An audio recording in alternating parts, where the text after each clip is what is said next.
അലയടി തന്നിൽ ആഞ്ഞടിക്കുന്ന തിരമാലകൾ ശാന്തമാകും. അതിവേഗമെത്തുന്ന കൊടുങ്കാറ്റുപോലും അമർന്നു പോകുന്ന ശബ്ദം. കൊടുംപാപിയായ മനുജനു വേണ്ടി പറുദീസ തുറന്നതാം ശബ്ദം. കാൽവരിയിൽ നിന്നും മുഴങ്ങിയ മൊഴികളായി സ്നേഹസ്വരൂപന്റെ ശബ്ദം. ദേശമെങ്ങും സ്നേഹവും ശാന്തിയും ഏകുന്ന നാഥന്റെ നാദം. ലോകമെങ്ങും മാനവരക്ഷയ്ക്ക് മുഴങ്ങിയ കാൽവരിനാദം. കാൽവരിനാദം, കാൽവരിനാദം. Praise Lord. ദൈവനാമത്തിന് മഹത്വമുണ്ടാകട്ടെ. കാൽവരിനാഥം മിനിസ്ട്രിയുടെ പാടിസ്തുതിക്കാമെന്ന ഈ ജീവസാക്ഷി പ്രോഗ്രാമിലേക്ക് എല്ലാ പ്രിയപ്പെട്ടവർക്കും കർത്താവ് യേശു ക്രിസ്തുവിന്റെ വിലയേറിയ നാമത്തിൽ സ്നേഹവന്ദനം. വീണ്ടും ഒരു രാത്രിയുടെ കർത്താവിന്റെ സന്നിധിയിൽ നമുക്ക് കൂടി വന്ന അനുഗ്രഹീതമായ ഗാനങ്ങളെ കേൾക്കുവാനും ദൈവത്തിന്റെ സന്ദേശം കേൾക്കുവാനും ദൈവം നമുക്ക് നൽകിയ ഈ നല്ല സന്ദർഭത്തിനായിട്ട് നമുക്ക് ദൈവത്തെ സ്തുതിക്കാം. കാലാവസ്ഥയുടെ പ്രതികൂലം പല സ്ഥലത്തുമുണ്ട് എങ്കിൽ പോലും ഇന്ന് രാത്രി കർത്താവ് നമ്മോട് സംസാരിക്കുന്ന ഒരു രാത്രിയായി തീരട്ടെ എന്ന് നമുക്ക് പ്രാർത്ഥിക്കാം. കേൾക്കുന്ന ഓരോ പ്രിയപ്പെട്ടവരുടെ ഹൃദയങ്ങളിലേക്ക് വലിയവനായി ദൈവത്തിന്റെ വചനം ഇറങ്ങി ചെല്ലുവാൻ ഇടയാക്കി തീർക്കട്ടെ. ഇന്ന് ഗാനങ്ങൾ ആലപിക്കുന്ന പ്രിയ സഹോദരങ്ങളെയും ദൈവവചനം സംസാരിക്കുന്ന ജീവിതാനുഭവത്തോടുള്ള ബന്ധത്തിൽ ദൈവവചനം സംസാരിക്കുന്ന കർത്താവിന്റെ ദാസനെയും കർത്താവ് കരങ്ങളിലെടുത്ത് ഉപയോഗിക്കട്ടെ. റോമാലേഖനം 9-ാം അധ്യായം 4-5 വാക്യങ്ങളിൽ ആസ്പദമാക്കി കർത്താവിന്റെ ദാസനെ ഇന്ന് രാത്രി ദൈവസഭയ്ക്കുള്ള അനുഗ്രഹങ്ങൾ എന്ന വിഷയത്തെക്കുറിച്ച് നമ്മോട് സംസാരിക്കും. അതിലൊരു വാക്യം എന്നെ വളരെ ചിന്തിപ്പിച്ചത്, അവൻ സർവത്തിനും മീതെ ദൈവമായി എന്നേക്കും വാഴ്ത്തപ്പെട്ടവൻ. ആമേൻ. നമ്മുടെ ദൈവം സകലത്തിനും മീതെ, എല്ലാറ്റിനും മീതെ ഉന്നതനും വാഴ്ത്തപ്പെട്ടവനുമാണ്. ഇന്ന് രാത്രി ആ കർത്താവിന്റെ സന്നിധിയിലാണ് നാം ആയിരിക്കുന്നത്. ആ ദൈവം നമ്മെ സഹായിക്കട്ടെ. പ്രാർത്ഥനയോടെ നമുക്ക് ദൈവസന്നിധിയിലായിരിക്കാം. കടന്നു വന്നുകൊണ്ടിരിക്കുന്ന പ്രിയപ്പെട്ടവരെല്ലാം ദൈവനാമത്തിൽ സ്വാഗതം ചെയ്യുന്നു. കണ്ണുകൾ അടച്ച് നമുക്ക് പ്രാർത്ഥിക്കാം. പരിശുദ്ധനായ ഞങ്ങളുടെ ദൈവമേ, സ്വർഗീയ പിതാവേ, ഈ നല്ല രാത്രിക്കായിട്ട് ഞങ്ങൾ അങ്ങേ സ്തുതിക്കുന്നു. കർത്താവേ, അവിടുത്തെ കരങ്ങളിലെ ആടുകളാണ് ഞങ്ങൾ ഓരോരുത്തരും. അങ്ങയുടെ കരങ്ങളിലെ ഉപകരണങ്ങളാണ് ഞങ്ങൾ ഓരോരുത്തരും. ഞങ്ങൾ വഴിതെറ്റിപ്പോകാം. പലപ്പോഴും പോരായ്മകളും കുറവുകളും നമ്മുടെ ജീവിതത്തിൽ സംഭവിക്കാം. എന്നാൽ അവിടെയെല്ലാം ഞങ്ങളെ ശരിയായ മാർഗത്തിൽ വഴി നടത്തുന്ന ഒരു ദൈവം ഞങ്ങളുടെ കർത്താവാകയാൽ ഞങ്ങൾ അങ്ങേ സ്തുതിക്കുന്നു. ഒരാഴ്ച കൂടെ ആ നിലയിൽ കർത്താവ് ഞങ്ങളെ വഴി നടത്തി. അതിനായിട്ട് സ്തോത്രം. ഇന്ന് രാത്രിയിൽ വീണ്ടും ആ കർത്താവിന്റെ സന്നിധിയിൽ ഞങ്ങളായിരിക്കുമ്പോൾ അനുഗ്രഹീതമായ ഗാനങ്ങൾ കേട്ട് ഞങ്ങൾക്ക് ദൈവത്തെ സ്തുതിപ്പാൻ ഇടയാകും. ഗാനങ്ങൾ ആലപിക്കുന്ന സഹോദരനായിട്ട് സ്തോത്രം. ദൈവകൃപയിൽ ആശ്രയിച്ച് വളരെ അനുഗ്രഹമായിട്ട് ആ ഗാനങ്ങൾ ആലപിപ്പാനോടൊന്ന് കൃപ നൽകണമേ കർത്താവ്. അതുപോലെ കീബോർഡ് വായിക്കുന്ന പ്രിയ പൈതലിനായിട്ട് സ്തോത്രം. ദൈവം വളരെ കൃപ നൽകി അത് വളരെ ഭംഗിയായിട്ട് ചെയ്യുവാനും ദൈവം കൃപ നൽകി ബലപ്പെടുത്തണമേ. ആ ഗാന ശുശ്രൂഷ എന്ന് അനുഗ്രഹമാക്കി തീർക്കണം. സ്തോത്രം. ദൈവത്തിന് വചനം സംസാരിക്കുന്ന പ്രിയ തോമസ് എബ്രാങ്കിളായിട്ട് ഞങ്ങൾ ഇങ്ങനെ സ്തുതിക്കുന്നു. രാത്രി ദൈവത്തിന്റെ ശക്തി, വലിയവനായി ദൈവത്തിന്റെ പരിശുദ്ധാത്മാവിന്റെ നിറവ് കർത്താവിന്റെ ദാസന്മേൽ പകർന്ന് കർത്താവെ മാനുഷികമായി ഒരു വാക്കുകളും കേൾക്കാതെ ആത്മീയമായി ദൈവികമായ സ്വർഗീയമായ വചനങ്ങൾ കേട്ട് ഞങ്ങൾക്ക് ദൈവത്തെ മഹത്വപ്പെടുത്തുവാൻ ഇടയാകണം. അനേകരെ കടന്നു വരുവാൻ ഇടയാകണം. ശുശ്രൂഷ ദൈവം അനുഗ്രഹിക്കുമാറാകണം. ശബ്ദവും വെളിച്ചവും കാലാവസ്ഥയും ഇന്റർനെറ്റും ഞങ്ങൾക്ക് അനുകൂലമാക്കി നൽകണം. പ്രാർത്ഥനയോടെ ഞങ്ങൾ ആരംഭിക്കട്ടെ. എല്ലാ കൃപകളാലും നിറയ്ക്കണം. യേശു ക്രിസ്തുവിൻ നാമത്തിൽ തന്നെ. ദൈവനാമത്തിന് മഹത്വമുണ്ടാകട്ടെ. ഇന്ന് രാത്രിയിൽ പ്രിയ ഷിബു ഉടുമൽപേട്ട അവറുകൾ 2 ഗാനങ്ങൾ നമ്മോട് ആലപിക്കുന്നതായിരിക്കും. പ്രിയമകൻ ജോഷുവ കീബോർഡ് പ്ലേ ചെയ്യുന്നതായിരിക്കും. പ്രിയപ്പെട്ടവരെ ഗാനങ്ങൾക്കായിട്ട് പ്രാർത്ഥനയോടെ ക്ഷണിക്കും. ദൈവനാമത്തിന് മഹത്വം ഉണ്ടാകട്ടെ. ഇന്ന് പാടി സ്തുതിക്കാമെന്ന പരിപാടി നിങ്ങളോടുകൂടെ ആയിരിക്കാൻ ദൈവം കൃപ ചെയ്ത് ദൈവത്തെ സ്തുതിക്കുന്നു. നമ്മുടെ കർത്താവ് എല്ലായ്പ്പോഴും സ്തുതിക്ക് യോഗ്യനായ കർത്താവാണ്. കാരണം അവൻ നമ്മളെ കൈപിടിച്ച് നടത്തുന്ന ദൈവമാണ്. നമ്മളോട് കൂടെ ഉള്ള ദൈവമാണ്. നമ്മളെ കൈവിടാത്ത ദൈവമാണ്. പാട്ടുകാരനിങ്ങനെ പറയുന്നു, ചെങ്കടൽ മുമ്പിൽ വന്നപ്പോൾ അവിടെ നമുക്ക് വേണ്ടി പാതയൊഴുക്കിയ കർത്താവ്, തീച്ചുളയിൽ ഇട്ടപ്പോൾ തീയിൽ വെന്തുപോകാതെ 4ാമതിനായി കൂടെ നിന്ന ദൈവം, സിംഹഗുഹയിൽ ദാനിയേലിനെ ഇട്ടപ്പോൾ സിംഹങ്ങളുടെ വായടച്ച് ദൈവം ദാനിയേലിനെ കാത്ത ദൈവം, ആ ദൈവം ഇന്നും ജീവിക്കുന്ന ദൈവമാണ്. ആ ആ ദൈവത്തെ സ്തുതിക്കുന്ന ഒരു ഗാനം നമുക്ക് ആദ്യമായിട്ട് കേൾക്കാം.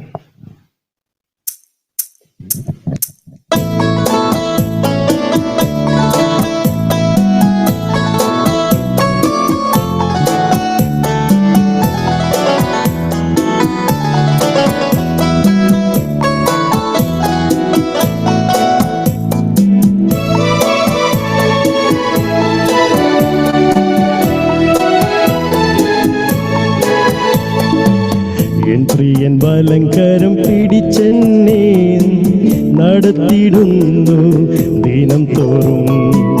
എൻ പ്രിയൻ വലം കരത്തിൽ പിടിച്ചെന്നെ നടത്തിയിടുന്നു ദിനം തോറും. സന്തോഷവേളയിൽ സന്താപവേളയിൽ എന്നെ കൈവിടാതെ അനന്യനായി. സന്തോഷവേളയിൽ സന്താപവേളയിൽ എന്നെ കൈവിടാതെ അനന്യനായി. പതറുകയില്ല ഞാൻ, പതറുകയില്ല ഞാൻ. പ്രതികൂലമനവധി വന്നിടിലും വീഴുകയില്ല ഞാൻ, വീഴുകയില്ല ഞാൻ. പ്രലോഭനമനവധി വന്നിടിലും എൻ കാന്തൻ കാത്തിടും, എൻ പ്രിയൻ പോറ്റിടും, എന്നാഥൻ നടത്തിടും അന്ത്യം വരെ. എൻ കാന്തൻ കാത്തിടും, എൻ പ്രിയൻ പോറ്റിടും, എന്നാഥൻ നടത്തിടും അന്ത്യം വരെ.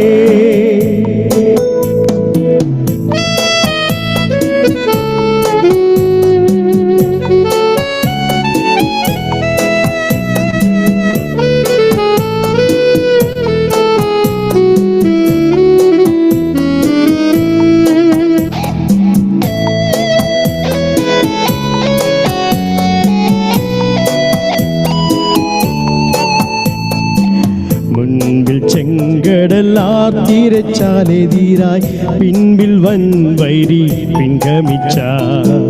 മുൻപിൽ ചെങ്കടലാർത്തിരച്ചാലെതിരായി പിൻപിൽ വൻവൈരി പിൻഗമിച്ച. ചെങ്കടലിൽ കൂടി ചെങ്കൽ പാതയൊരുക്കി അക്കരെ എത്തിക്കും ജയാളിയായി. ചെങ്കടലിൽ കൂടി ചെങ്കൽ പാതയൊരുക്കി അക്കരെ എത്തിക്കും ജയാളിയായി. പതറുകയില്ല ഞാൻ, പതറുകയില്ല ഞാൻ. പ്രതികൂലമനവധി വന്നിടിലും വീഴുകയില്ല ഞാൻ, വീഴുകയില്ല ഞാൻ. പ്രലോഭനമനവധി വന്നിടിലും എൻ കാന്തൻ കാത്തിടും, എൻ പ്രിയൻ പോറ്റിടും, എന്നാഥൻ നടത്തിടും അന്ത്യം വരെ. എൻ കാന്തൻ കാത്തിടും, എൻ പ്രിയൻ പോറ്റിടും, എന്നാഥൻ നടത്തിടും അന്ത്യം വരെ.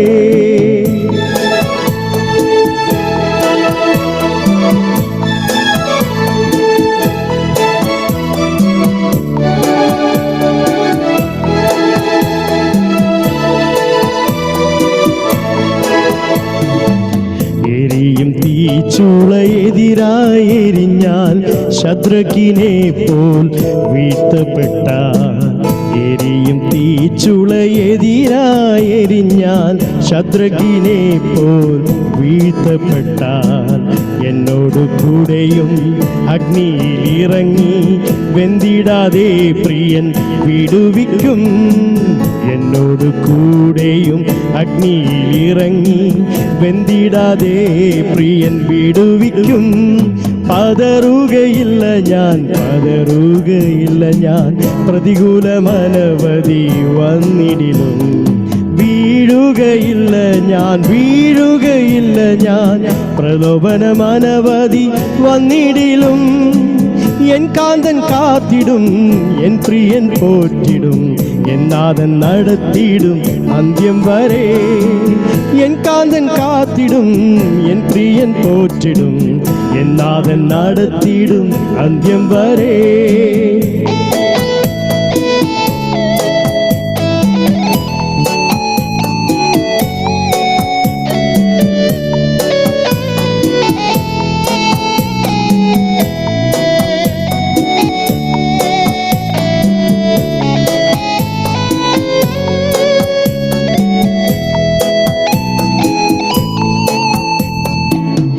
ഗർജിക്കും സിംഹങ്ങൾ വസിക്കും ഗുഹയിൽ ദാനിയേലെ പോൽ വീഴ്ത്തപ്പെട്ട. ഗർജിക്കും സിംഹങ്ങൾ വസിക്കും ഗുഹയിൽ ദാനിയേലെ പോൽ വീഴ്ത്തപ്പെട്ട. സിംഹത്തെ സൃഷ്ടിച്ച എൻ സ്നേഹനായകൻ കൺമണി പോൽ എന്നെ കാത്തുകൊള്ളും. സിംഹത്തെ സൃഷ്ടിച്ച എൻ സ്നേഹനായകൻ കൺമണി പോൽ എന്നെ കാത്തുകൊള്ളും. പതറുകയില്ല ഞാൻ, പതറുകയില്ല ഞാൻ, പ്രതികൂലമനവധി വന്നിടിലും. വീഴുകയില്ല ഞാൻ, വീഴുകയില്ല ഞാൻ, പ്രലോഭനമനവധി വന്നിടിലും. എൻ കാന്തൻ കാത്തിടും, എൻ പ്രിയൻ പോറ്റിടും, എൻ നാഥൻ നടത്തിടും അന്ത്യം വരെ. എൻ കാന്തൻ കാത്തിടും, എൻ പ്രിയൻ പോറ്റിടും, എൻ നാഥൻ നടത്തിടും അന്ത്യം വരെ.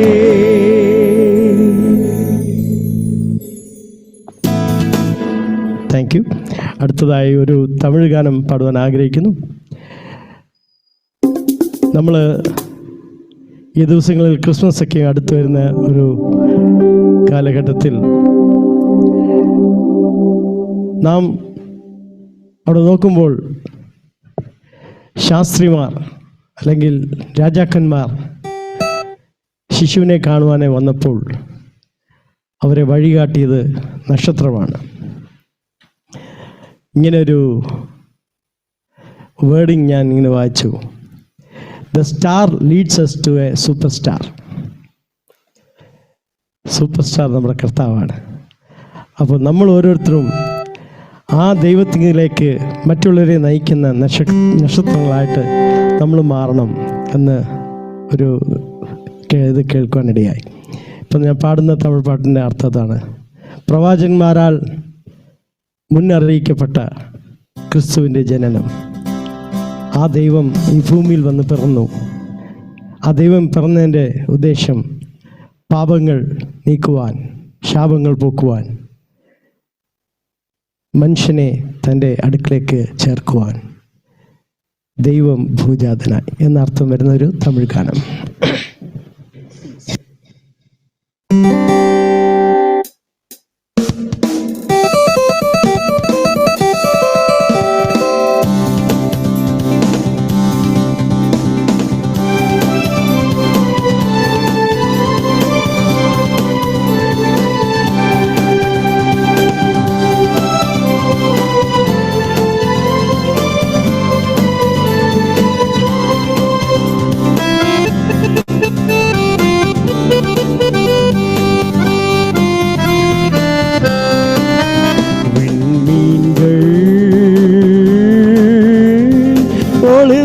കളിக்கின்றன விந்துதர்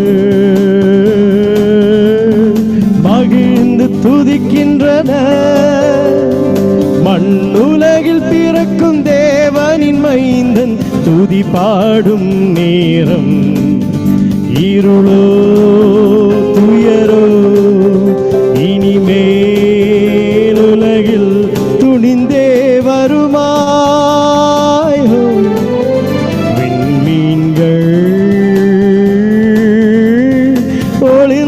களிக்கின்றன விந்துதர் மகிழ்ந்து துதிக்கின்றன.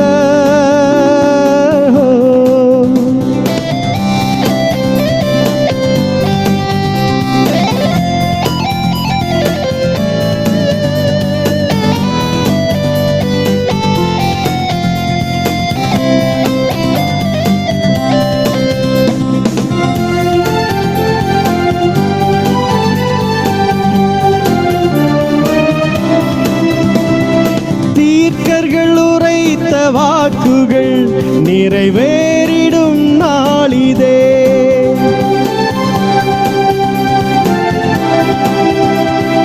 தேவனின் திட்டம் பாரினில் செயலாகும் நல் நேரமே.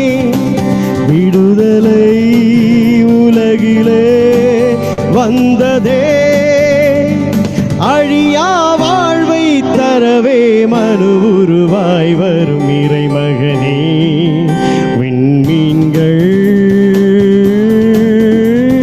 பொழிந்து களிக்கின்றன, விண்தூதர் மகிழ்ந்து துதிக்கின்றன.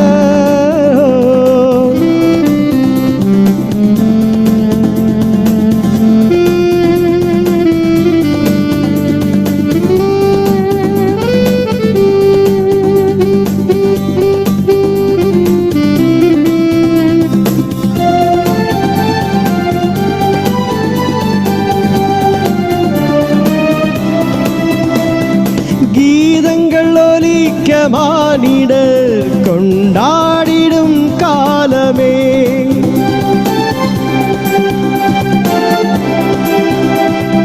பாவங்கள் அகல தேவனை சரணாகும் வேளையே, இறைவனின் கிருபையின் வரவிதே, மனுவாய் நேரில் வரவே இனி வரும் நாளொரு குறையில்லையே.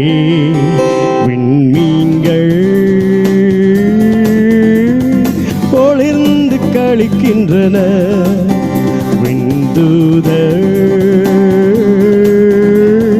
மகிழ்ந்து துதிக்கின்றன. மண்ணுலகில் பிறக்கும் தேவனின் மைந்தன் துதி பாடும் நேரம், இருளோ துயரோ இனிமேல் உலகில் துணிந்தே வருமாய். விண்மீன்கள் ஒளிந்து களிக்கின்றன, விண்தூதர் மகிழ்ந்து துதிக்கின்றன.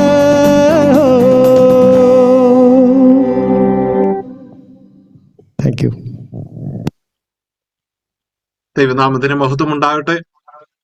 വളരെ അനുഗ്രഹീതമായ രണ്ട് ഗാനങ്ങൾ കേൾക്കുവാൻ ദൈവം നമുക്ക് കൃപ ചെയ്തു. നമുക്കത് ഓർത്ത് ദൈവത്തെ സ്തുതിക്കാം. ഗാനങ്ങൾ ആലപിച്ച പ്രിയ ഷിബു ബ്രദറിനോട് ദൈവനാമത്തിൽ മിനിസ്ട്രിയുടെ പേരിലുള്ള നന്ദി അറിയിക്കുന്നു.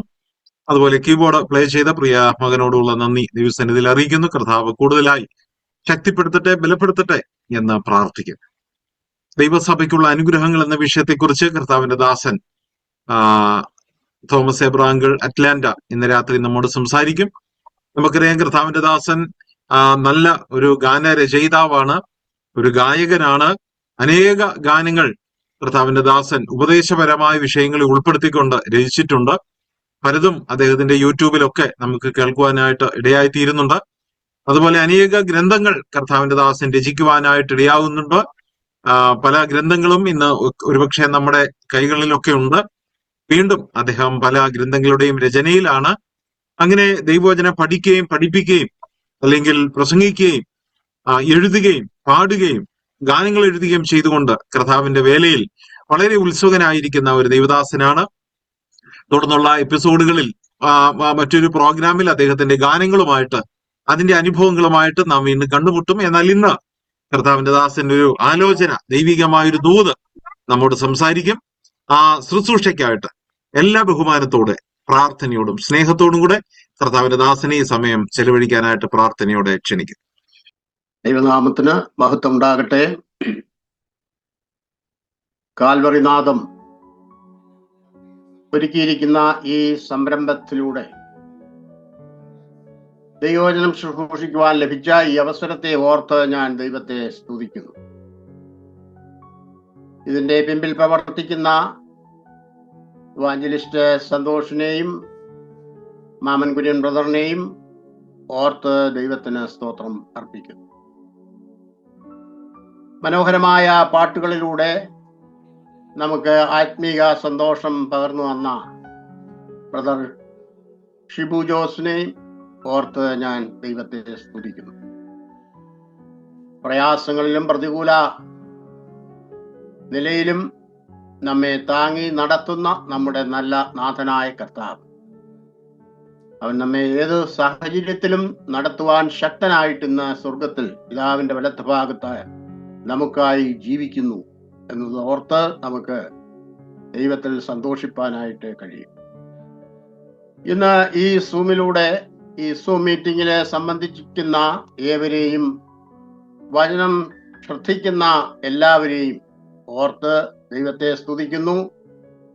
എല്ലാവർക്കും കർത്താവായ യേശുക്രിസ്തുവിന്റെ നാമത്തിൽ എൻ്റെ സ്നേഹവന്ദനങ്ങളെ ഞാൻ അറിയിക്കുന്നു. ഇന്ന് നാം ചിന്തിക്കുവാൻ ഉദ്ദേശിക്കുന്ന വേദഭാഗത്തെ കുറിച്ച് നേരത്തെ പറഞ്ഞിരുന്നുവല്ലോ. റോമാലേഖനം 9-ന്റെ 4-5 വാക്യങ്ങളാണ്. ആ വാക്യങ്ങളിലൂടെ ദൈവജനമായ നമുക്ക് പുതിയ നിയമ സഭയ്ക്ക് ലഭിച്ചിരിക്കുന്ന അനുഗ്രഹങ്ങളെ കുറിച്ച് പറയുവാനായിട്ടാണ് ഞാൻ ആഗ്രഹിക്കുന്നത്. നമ്മുടെ പ്രത്യാശയെ വർദ്ധിപ്പിക്കുന്നതിനും കർത്താവിനോടുള്ള നമ്മുടെ സ്നേഹം വർദ്ധിക്കുന്നതിനും ഈ വചന ശുശ്രൂഷ മൂലം ഇടയാകട്ടെ എന്ന് ഞാൻ പ്രാർത്ഥിക്കുന്നു.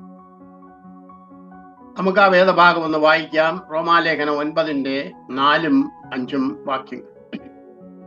അവർ ഇസ്രായേല്യർ പുത്രത്വവും തേജസ്സും നിയമങ്ങളും ന്യായപ്രമാണവും ആരാധനയും വാഗ്ദത്തങ്ങളും അവർക്ക് ഉള്ളവ, പിതാക്കന്മാരും അവർക്കുള്ളവർ തന്നെ. ജഡപ്രകാരം ക്രിസ്തു അവരിൽ നിന്നല്ലോ ഉത്ഭവിച്ചത്. അവൻ സർവത്തിനും മീതെ ദൈവമായി എന്നേക്കും വാഴ്ത്തപ്പെട്ടവൻ. ആമേൻ. ഇസ്രായേലിനുള്ള ദൈവം അവർക്ക് നൽകിയ മഹത്വത്തെ കുറിച്ചാണ് നാം ഇവിടെ വായിച്ചത്. 8 വിധ നന്മകളാണ് അവർക്കുള്ളതായിട്ട് ഇവിടെ പറഞ്ഞിരിക്കുന്നത്. എന്നാൽ ജാതികളായിരുന്ന നമുക്ക് ഉണ്ടായിരുന്ന 8 വിധ തിന്മകളെ കുറിച്ച് പുതിയ നിയമത്തിൽ പറഞ്ഞിട്ടുണ്ട്. ആ വാക്യം കൂടെ ഞാൻ ഒന്ന് വായിക്കുവാൻ ആഗ്രഹിക്കുന്നു. എഫേസ്യ ലേഖനം 2-ന്റെ 12-13 വാക്യങ്ങൾ. അക്കാലത്ത് നിങ്ങൾ ക്രിസ്തുവിനെ കൂടാത്തവരും ഇസ്രായേൽ പൗരതയോട് സംബന്ധമില്ലാത്തവരും വാഗ്ദത്തത്തിന്റെ നിയമങ്ങൾക്ക് അന്യരും പ്രത്യാശയില്ലാത്തവരും ലോകത്തിൽ ദൈവമില്ലാത്തവരും ആയിരുന്നു എന്ന് ഓർത്തുകൊള്ളുവീൻ. മുമ്പേ ദൂരസ്ഥരായിരുന്ന നിങ്ങൾ ഇപ്പോൾ ക്രിസ്തുവിന്റെ രക്തത്താൽ സമീപസ്ഥരായിട്ട് തീർന്നു. ഇസ്രായേലിന്റെ പ്രത്യേകതകളെ കുറിച്ച് പൗലോസ് ഇവിടെ പറഞ്ഞിരിക്കുമ്പോൾ നാം ഇതൊന്നും ഇല്ലാത്തവരായിരുന്നു എന്നാണ് നമുക്കവിടെ കാണാൻ കഴിയുന്നത്. എന്നാൽ ഇന്ന് ഇതെല്ലാം ഉള്ള ഒരു സ്വന്തം ജനമായി ദൈവം നമ്മെ ആക്കി തീർത്തിരിക്കുന്നു എന്നത് എത്രയോ വലിയ സത്യമാണ്. അത് എങ്ങനെ എന്ന് നമുക്ക് അല്പമായിട്ട് ചിന്തിക്കാം. യഹൂദജാതിക്ക് ലഭിച്ച ഈ അനുഗ്രഹങ്ങളും പുതിയ നിയമ വിശ്വാസികളായ നമുക്ക് ലഭിച്ചിരിക്കുന്ന സ്വർഗീയ അനുഗ്രഹങ്ങളും തമ്മിലുള്ള ആ വ്യത്യാസത്തെ ഗ്രഹിച്ച് നമുക്ക് ദൈവത്തെ മഹത്വപ്പെടുത്തുവാനായിട്ട് സാധിക്കുന്നതാണ്. ഇവിടെ പറഞ്ഞിരിക്കുന്നത് അവർ ഇസ്രായേല്യർ എന്നാണ്. ഇസ്രായേൽ എന്ന വാക്കിന്റെ അർത്ഥം ദൈവത്തിന്റെ യോദ്ധാവ് എന്നാണ്. Warrior of God. പെനിയേലിൽ വെച്ച് ദൈവത്തോട് മല്ല് പിടിച്ച് ജയിച്ചവൻ എന്നുള്ള നിലയിലാണ് ഈ പേരവന് ലഭിച്ചത്. അവനോട് അന്ന് പറഞ്ഞത്, നീ ദൈവത്തോടും മനുഷ്യനോടും മല്ല് പിടിച്ച് ജയിച്ചത് കൊണ്ട് നിന്റെ പേര് ഇനി യാക്കോബ് എന്നല്ല ഇസ്രായേൽ എന്ന് വിളിക്കപ്പെടുമെന്ന് പറഞ്ഞു. 32-ന്റെ 28 ഇത് കാണാം. യാക്കോബ് അവനോട് നിന്റെ പേരെന്ത് എന്ന് എനിക്ക് പറഞ്ഞു തരണം എന്നപേക്ഷിച്ചു. അതിനുത്തരമായിട്ട് നീ എന്റെ പേര് ചോദിക്കുന്നത് എന്ത് എന്ന് അവനോട് പറഞ്ഞു. അവിടെ വെച്ച് അവനെ അനുഗ്രഹിച്ചു എന്നാണ് നാം വായിക്കുന്നത്. 32-ന്റെ 29 അത് കാണാം. ഒരു ദൂതന് മനുഷ്യനെ അനുഗ്രഹിക്കുവാനായിട്ട് കഴിയുകയില്ല. ദൂതന്മാർ രക്ഷ പ്രാപിക്കുവാനുള്ളവരുടെ സേവകാത്മാക്കളാണെന്നാണ് നാം തിരുവെഴുത്തിൽ കാണുന്നത്. ഇവിടെ ദൂതന്റെ രൂപത്തിൽ യാക്കോബിന് പ്രത്യക്ഷനാകുവാനും അവനെ അനുഗ്രഹിക്കുകയും ചെയ്തു കഴിഞ്ഞപ്പോൾ യാക്കോബിന് മനസ്സിലായി ഇത് കേവലം ഒരു ദൂതനല്ല. യാക്കോബ് പറഞ്ഞത്, ഞാൻ ദൈവത്തെ മുഖാമുഖമായിട്ട് കണ്ടിട്ടും എനിക്ക് ജീവഹാനി വന്നില്ല എന്ന് പറഞ്ഞ് അവൻ ആ സ്ഥലത്തിന് പെനിയേൽ എന്ന് പേരിട്ടു. 32:30 അത് വായിക്കുന്നു. ഈ പെനിയേൽ എന്ന വാക്കിന്റെ അർത്ഥം ദൈവത്തിന്റെ മുഖം എന്നാണ്. അതായത് ദ ഫേസ് ഓഫ് ഗോഡ്. ഇത് യാക്കോബിനുണ്ടായ ദൈവത്തിന്റെ 4ാമത്തെ പ്രത്യക്ഷതയാണ്, ഈ പെനിയേലിൽ വെച്ചുണ്ടാകുന്ന പ്രത്യക്ഷത. 5ാമത് ദൈവം വീണ്ടും യാക്കോബിന് പ്രത്യക്ഷനായി അവനോട് പറഞ്ഞത്, നീ ബഥേലിൽ ചെന്ന് പാർക്കുക, അവിടെ ഒരു യാഗപീഠം ഉണ്ടാക്കുക എന്ന് കൽപ്പിച്ചു. അത് കേട്ട് യാക്കോബ് അങ്ങനെ തന്നെ ചെയ്തു എന്ന് 35 ആരംഭ ഭാഗത്ത് നമുക്ക് കാണാം. ദൈവം അവിടെ വെച്ച് 6ാം പ്രാവശ്യം അവന് പ്രത്യക്ഷനായി അവനെ വീണ്ടും അനുഗ്രഹിക്കുകയാണ്. അവനോട് പറഞ്ഞത്, നിന്റെ പേര് യാക്കോബ് എന്നല്ല, പിന്നെയോ ഇനി യാക്കോബ് എന്നല്ല, പിന്നെയോ ഇസ്രായേൽ എന്ന് തന്നെ പേരാകണം എന്ന് കൽപ്പിച്ചു. അവൻ ഇസ്രായേൽ എന്ന് പേരിട്ടു എന്നാണ് അവിടെ വായിക്കുന്നത്. യാക്കോബ് ബഥേലിൽ ചെന്ന് ഒരു യാഗപീഠം പണിത് ദൈവത്തെ ആരാധിക്കുമ്പോൾ ദൈവം വീണ്ടും അവന് അവിടെ വെച്ച് ഒഫീഷ്യലായിട്ട് പ്രത്യക്ഷപ്പെട്ട് അവന്റെ പേര് മാറ്റുകയാണ്. അവിടെ വെച്ച് അവനോട് വാഗ്ദത്തം ചെയ്യുകയാണ്, നിന്റെ പേര് ഇനി യാക്കോബ് എന്നല്ല, ഇസ്രായേൽ എന്നായിരിക്കും എന്നവനോട് പറഞ്ഞു. ലോകത്തിൽ ഇസ്രായേലിനെ ജയിക്കുവാനായിട്ട് ആർക്കും സാധ്യമല്ല. അവർ ദൈവത്തിന്റെ യോദ്ധാക്കളാണ്. അവൻ ഇസ്രായേൽ ദൈവത്തിന്റെ യോദ്ധാവാണ്. അതുകൊണ്ട് പൗലോസ് പറഞ്ഞത്, അവർ ഇസ്രായേല്യരാകുന്നു. അതൊരു പ്രത്യേകതയാണ്. മറ്റുള്ള എല്ലാ ജാതികളെക്കാളും വ്യത്യസ്തമായിട്ട് അവർ ഇസ്രായേല്യർ. അവർക്ക് ഇസ്രായേല്യ പൗരത്വമുള്ളവരാണ്. അതാണ് അവരുടെ പ്രത്യേകത. എന്നാൽ പുതിയ നിയമ വിശ്വാസികളായ നമുക്ക് ഓർക്കുവാനുള്ളത്, നമ്മുടെ പൗരത്വമോ സ്വർഗത്തിലാകുന്നു. ഫിലിപ്പിയർ 3:20. നാം ഇസ്രായേല്യ പൗരതയോട് സംബന്ധമില്ലാത്തവരാണെങ്കിലും അതിലും എത്രയോ ഉന്നതമായിരിക്കുന്ന പൗരത്വമാണ് ദൈവം നമുക്ക് നൽകിയിരിക്കുന്നത്. ഇസ്രായേലിനെ കനാനിലേക്കാണ് വിളിച്ചത് ഭൗമികമായ നന്മയ്ക്ക്.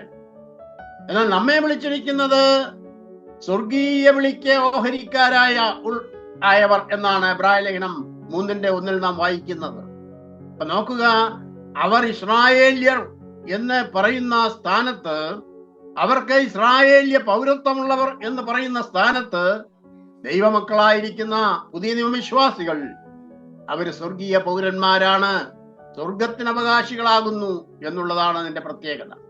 എത്രയോ വിലയേറിയ അനുഗ്രഹമാണ് ദൈവം നമുക്ക് ഇസ്രായേലിനേക്കാൾ അധികമായിട്ട് നൽകിയിരിക്കുന്നത് എന്ന് നമുക്ക് ഈ അവസരത്തിൽ ഓർക്കുവാൻ കഴിയും. രണ്ടാമത്, അവർക്കാണ് പുത്രത്വമുള്ളത്. ഒരു ജാതി അല്ലെങ്കിൽ ഒരു രാഷ്ട്രമെന്നുള്ള നിലയിൽ ദൈവം ഇസ്രായേലിനെ എന്റെ മകൻ എന്ന് വിളിച്ചിട്ടുണ്ട്. ഫറവോനോട് പറയുമ്പോൾ ഇസ്രായേൽ എന്റെ പുത്രൻ, എന്റെ ആദ്യജാതൻ തന്നെ എന്ന് പറയുന്നു. പുറപ്പാട് 4:22-23 വാക്യങ്ങളിൽ ഇസ്രായേൽ ബാലനായിരുന്നപ്പോൾ ഞാൻ അവനെ സ്നേഹിച്ചു, മിസ്രയീമിൽ നിന്ന് ഞാൻ എന്റെ മകനെ വിളിച്ചു. ഹോശയ 11:1. ഒരു ജാതി എന്നുള്ള നിലയിൽ ദൈവം ഇസ്രായേലിനെ പുത്രൻ എന്ന് വിളിക്കുന്നു. അതുകൊണ്ടാണ് ഇവിടെ പറയുന്നത് പുത്രത്വം അവർക്കുള്ളത്. എന്നാൽ പുതിയ നിയമവിശ്വാസികൾക്ക് ഒരു ജാതി എന്നുള്ള നിലയിൽ, ഒരു സഭ എന്നുള്ള നിലയിലല്ല, ഓരോ വ്യക്തിയെയും ദൈവം വ്യക്തിപരമായി അവരെ ദൈവമക്കളാക്കി തീർത്തിരിക്കുകയാണ്. ആ വലിയ പദവിയാണ് നമുക്ക് തന്നിരിക്കുന്നത്. അവനെ കൈക്കൊണ്ട്, കർത്താവായ യേശുക്രിസ്തുവിനെ കൈക്കൊണ്ട് അവന്റെ നാമത്തിൽ വിശ്വസിക്കുന്ന ഏവർക്കും ദൈവമക്കളായി തീരുവാനുള്ള അധികാരം ദൈവം നൽകിയിരിക്കുകയാണ്, പിതാവായ ദൈവം നൽകിയിരിക്കുകയാണ്. യോഹന്നാൻ 1:12 അത് കാണാം. യോഹന്നാന്റെ ലേഖനത്തിൽ പറയുന്നത്, പ്രിയമുള്ളവരെ, നാം ദൈവമക്കളാകുന്നു, നാം ഇന്നതാകുന്നു എന്ന് ഇതുവരെ പ്രത്യക്ഷമായിട്ടില്ല. എന്നാൽ അവൻ, അഥവാ ക്രിസ്തു, അവൻ പ്രത്യക്ഷനാകുമ്പോൾ നാം അവനെ താൻ ഇരിക്കുമ്പോൾ തന്നെ കാണുക കൊണ്ട് അവനോട് സദൃശന്മാരാകുമെന്ന് നാം അറിയുന്നു. 1 യോഹന്നാൻ 3:2. നാം ഇപ്പോൾ ദൈവമക്കളാകുന്നു. എന്നാൽ നമ്മുടെ ശരീരത്തിന്റെ വീണ്ടെടുപ്പായ പുത്രത്വത്തിന് കാത്തുകൊണ്ട് നാം ഉള്ളിൽ ഞരങ്ങുന്നു എന്ന് പറഞ്ഞാൽ ഈ ജഡശരീരം എപ്പോൾ മാറിക്കിട്ടും എന്ന ആകാംക്ഷയോടെ വിശ്വാസികൾ ഈ ജഡത്തിന്റെ പ്രയാസമോർത്ത് ഞരങ്ങുകയാണ്, ദുഃഖിക്കുകയാണ്. ആകയാൽ നാം വ്യക്തിപരമായിട്ട് ദൈവമക്കളാണ്. ഇസ്രായേൽ ഒരു ജാതി എന്നുള്ള നിലയിൽ മകൻ, ദൈവത്തിന്റെ പുത്രൻ, മകൻ എന്ന് വിളിക്കുമ്പോൾ പുതിയ നിയമവിശ്വാസികൾ ഓരോരുത്തരും വ്യക്തിപരമായിട്ട് ദൈവത്തിന് മക്കളാണ്. അതാണ് അതിന്റെ ശ്രേഷ്ഠത. മൂന്നാമതായിട്ട് പറയുന്നത് തേജസ് അവർക്കുള്ളതെന്നാണ്. തേജോമാനായ ദൈവത്തിന്റെ പ്രത്യക്ഷത ഉണ്ടായത് ഇസ്രായേലിനാണ്. സീനായി മരുഭൂമിയിൽ വെച്ച് ആദ്യമായിട്ട് സമാഗമന കൂടാരം നിവർത്തപ്പോൾ യഹോവയുടെ പ്രത്യക്ഷത ഇസ്രായേലിന് വലിയ തേജസ്സായിട്ട് പ്രത്യക്ഷപ്പെട്ടു. മേഘം സമാഗമന കൂടാരത്തെ മൂടി, യഹോവയുടെ തേജസ് തിരുനിവാസത്തെ നിറച്ചു.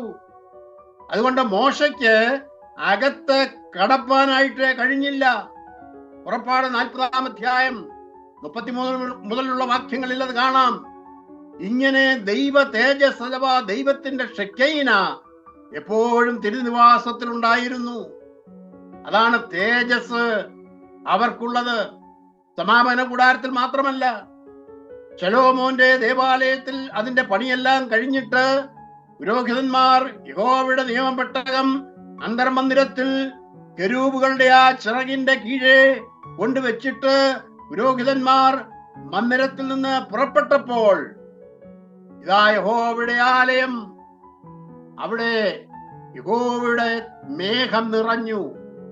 യഹോവയുടെ തേജസ് ആലയത്തെ നിറച്ചത് കൊണ്ട് പുരോഹിതന്മാർക്ക് ശുശ്രൂഷ ചെയ്യുവാൻ മേഘനിമിത്തം കഴിഞ്ഞില്ല എന്നാണ് നാം വായിക്കുന്നത്. 1 രാജാക്കന്മാർ 8:10-11 വാക്യങ്ങളിൽ. ഇങ്ങനെ ദൈവത്തിന്റെ സാന്നിധ്യം, മേഘവും തേജസ്സും അവർക്ക് വെളിപ്പെട്ടു. അത് ഇസ്രായേലിനല്ലാതെ മറ്റൊരു ജാതിക്കും അങ്ങനെ വെളിപ്പെട്ടിട്ടില്ല. തേജസ് അവർക്കുള്ളത് എന്നാണ് നാം ഇവിടെ വായിക്കുന്നത്.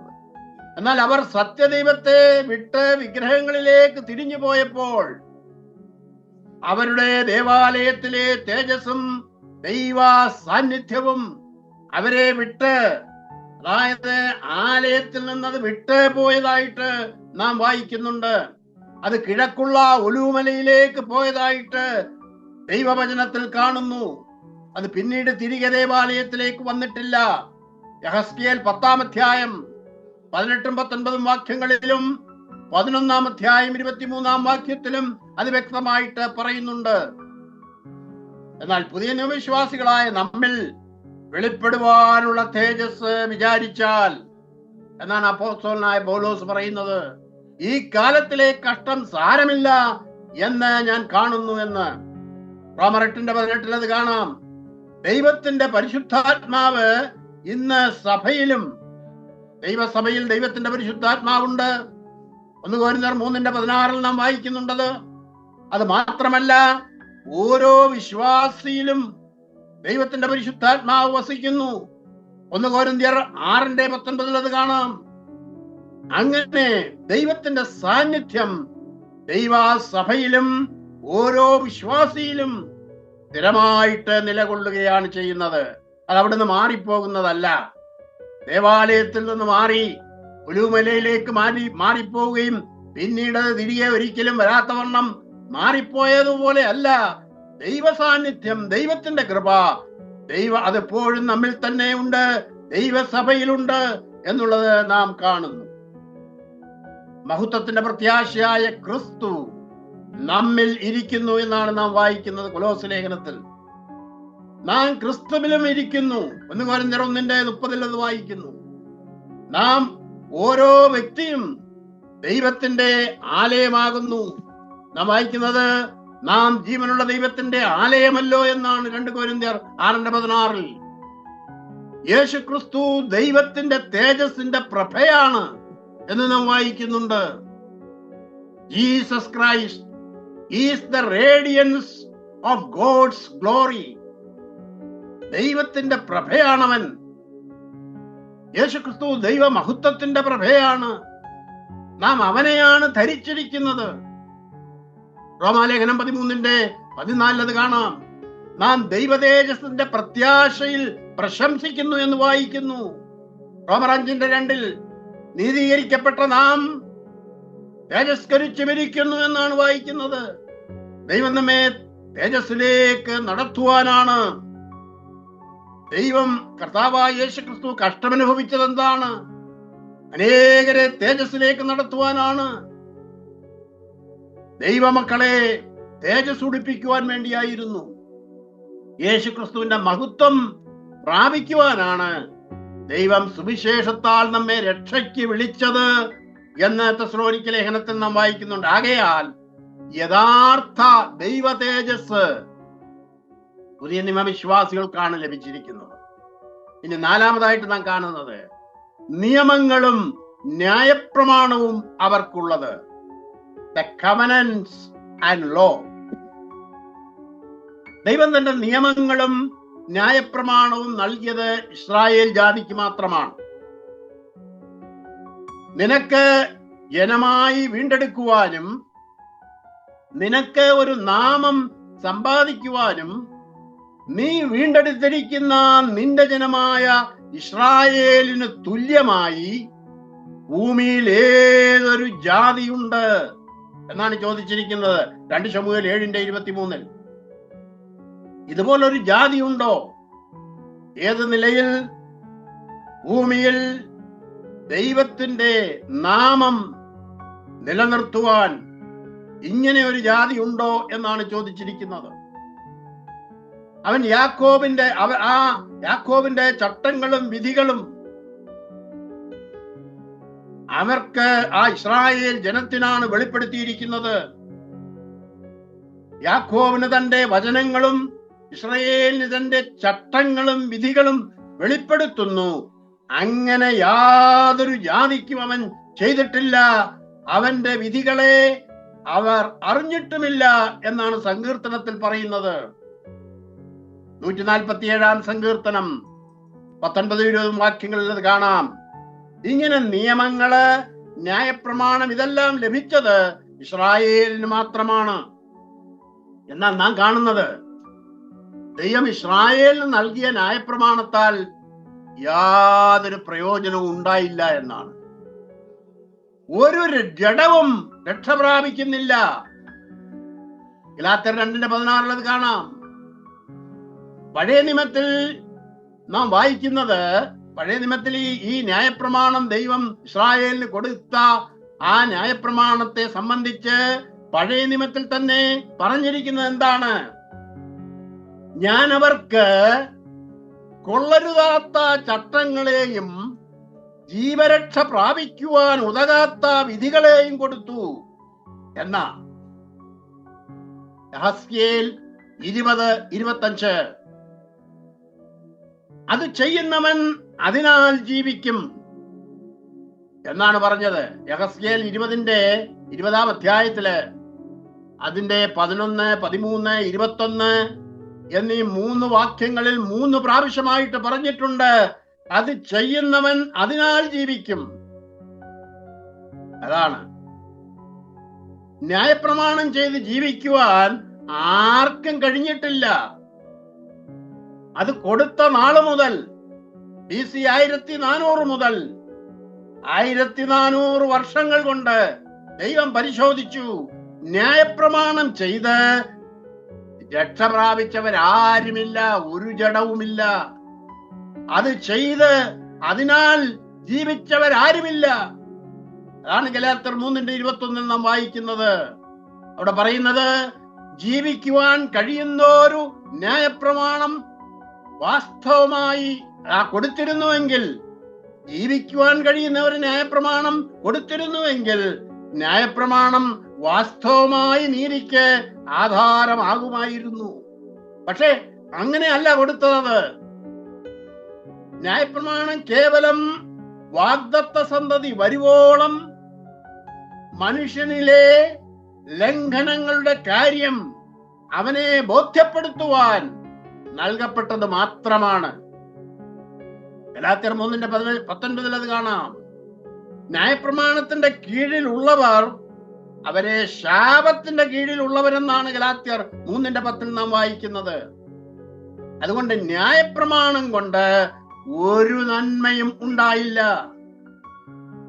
നിയമങ്ങളും ന്യായപ്രമാണവും അവർക്കുള്ളത്. പക്ഷെ എന്താണ് അതുകൊണ്ട് പ്രയോജനം? ഒരു നന്മയും ഉണ്ടായില്ല. എന്നാൽ നാം ന്യായപ്രമാണത്തിന് കീഴിലല്ല, നമുക്ക് ന്യായപ്രമാണം നൽകിയിട്ടില്ല. പിന്നെയോ നാം കൃപയ്ക്ക് അധീനരാണ്.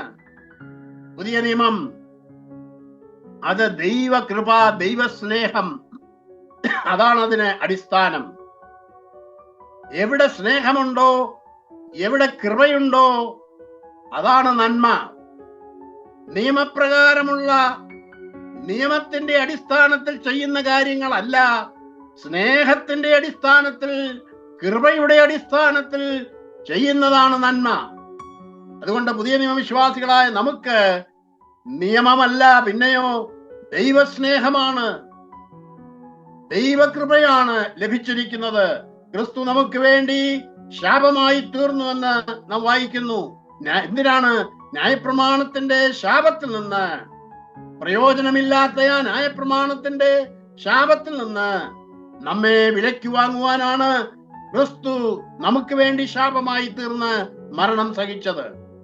നാം വായിക്കുന്നത് അബ്രഹാമിന്റെ അനുഗ്രഹം അത് ക്രിസ്തുവേശുവിൽ ജാതികൾക്ക് വരേണ്ടതിന് നാം ആത്മാവെന്ന വാഗ്ദത്ത വിഷയം വിശ്വാസത്താൽ പ്രാപിച്ചു. ഇങ്ങനെ ന്യായപ്രമാണം കൂടാതെ കൃപയാൽ നാം രക്ഷ പ്രാപിച്ചിരിക്കുന്നു. അപ്പോൾ എന്ത് പ്രയോജനം? നിയമങ്ങളും ന്യായപ്രമാണവും അവർക്കുള്ളത് എന്ന് പറഞ്ഞത് കൊണ്ട് അവർക്ക് യാതൊരു പ്രയോജനവും ഉണ്ടായില്ല. കൃപ ലഭിച്ച, ദൈവസ്നേഹം പകരപ്പെട്ട നമുക്കാണ് ആ അനുഗ്രഹം ലഭിച്ചിരിക്കുന്നത്. അഞ്ചാമത് ഇവിടെ പറയുന്നത് ആരാധന അവർക്കുള്ളത്. ആരാധന എന്ന് പറയുമ്പോൾ അവിടെ ഉപയോഗിച്ചിരിക്കുന്നത് ദ സർവീസ് ഓഫ് ഗോഡ് എന്നാണ്. ഇസ്രായേലിന്റെ ആരാധനാ രീതി എന്ന് പറയുന്നത് പുരോഹിത ശുശ്രൂഷകളാൽ ചെയ്യുന്ന നടപടിക്രമങ്ങളാണ്. ഇസ്രായേൽ ജാതിക്ക് ദൈവം നൽകിയ പൗരോഹിത്യത്താൽ അവർ നടത്തിപ്പോന്ന സേവനങ്ങളെ, സർവീസുകളെ ആണ് ആരാധന എന്ന് വിവക്ഷിക്കുന്നത്. ഇതിന്റെ ഗ്രീക്ക് പദം ലിറ്റോർജിയ എന്ന വാക്കാണ്.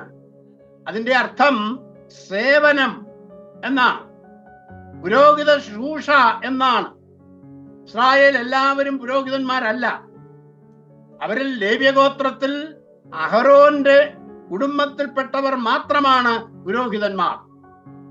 അവര് ആചാരപരമായി നടത്തിപ്പോകുന്ന അനുഷ്ഠാനങ്ങളെയാണ്, അഥവാ പൂജാവിധികളെയാണ്, അല്ലെങ്കിൽ ആചാരക്രമത്തെയാണ് സർവീസ് എന്ന് വിളിച്ചിരിക്കുന്ന ആരാധന. ഇന്ന് പള്ളികളിലും മറ്റും നടക്കുന്ന ആരാധനയും ഈ വിധമാണ്. പുരോഹിതന്മാർ എന്നറിയപ്പെടുന്ന ഒരു കൂട്ടം ആളുകളാൽ മാത്രം നടത്തി വരുന്ന ആ ക്രമത്തെ, കുർബാന ക്രമത്തെയാണ് ആരാധന എന്ന് പറയുന്നത്. അതിന് സർവീസ് എന്ന് തന്നെയാണ് അവരതിന് പേര് പറയുന്നതും. ഇന്ന് സത്യനമസ്കാരികൾ നമസ്കരിക്കുന്ന സത്യാരാധനയുമായിട്ട് അതിന് ബന്ധമില്ല. കേവലം യഹൂദ പാരമ്പര്യത്തിൽ നിന്ന് പകർത്തിയെടുത്ത ഒന്നാണത്. എന്നാൽ പുതിയ വിശ്വാസികൾ അവർ പിതാവായ ദൈവത്തെ ആത്മാവിലും സത്യത്തിലും ആരാധിക്കുന്നു. കാരണം ദൈവം ആത്മാവാണ്. കർത്താവായ യേശു ക്രിസ്തുവിൽ കൂടി അല്ലാതെ ആർക്കും പിതാവിന്റെ അടുക്കലെത്തുവാൻ കഴിയുകയില്ല. യേശു ക്രിസ്തു തന്നെ വഴിയും സത്യവും ജീവനുമാകുന്നു എന്ന് നാം വായിക്കുന്നുണ്ട്. ഞാൻ മുഖാന്തരമല്ലാതെ ആരും പിതാവിന്റെ അടുക്കൽ എത്തുന്നില്ല എന്നാണ് കർത്താവ് പറഞ്ഞത്. പിതാവിനെ അറിയണമെങ്കിൽ പുത്രനെ അറിയണം. യഹൂദന്മാരോട് കർത്താവ് പറഞ്ഞത്, നിങ്ങൾ എന്നെ അറിഞ്ഞിരുന്നു എങ്കിൽ പിതാവിനെയും അറിയുമായിരുന്നു. അപ്പൊ പിതാവിനെ അറിയണമെങ്കിൽ പുത്രനെ അറിയണം, കർത്താവായ യേശു ക്രിസ്തുവിനെ അറിയണം. അതാണ് കർത്താവ് പറഞ്ഞത്. ശിഷ്യന്മാരോട് കർത്താവ് പറഞ്ഞത്, ഇന്നു മുതൽ നിങ്ങൾ പിതാവിനെ അറിയുന്നു, അവനെ കണ്ടുപിടിക്കുന്നു. എന്നെ കണ്ടവൻ പിതാവിനെ കണ്ടിരിക്കുന്നു. ഞാൻ പിതാവിലും പിതാവ് എന്നിലുമാകുന്നു എന്ന് വിശ്വസിക്കുവീൻ. ഞാൻ നിങ്ങളോട് പറയുന്ന വചനം അത് ഞാൻ സ്വയമായിട്ടല്ല, പിതാവ് എന്നിൽ വസിച്ചുകൊണ്ട് സംസാരിക്കുകയും പ്രവർത്തിക്കുകയും ചെയ്യുന്നതാകുന്നു നിങ്ങൾ കാണുകയും കേൾക്കുകയും ചെയ്യുന്നത്. ദൈവത്തെ ആരാധിക്കുവാൻ തക്കവണ്ണം ഓരോ പുതിയ നിയമ വിശ്വാസികളും ദൈവത്തിന് രാജകീയ പുരോഹിത വർഗമാണ്.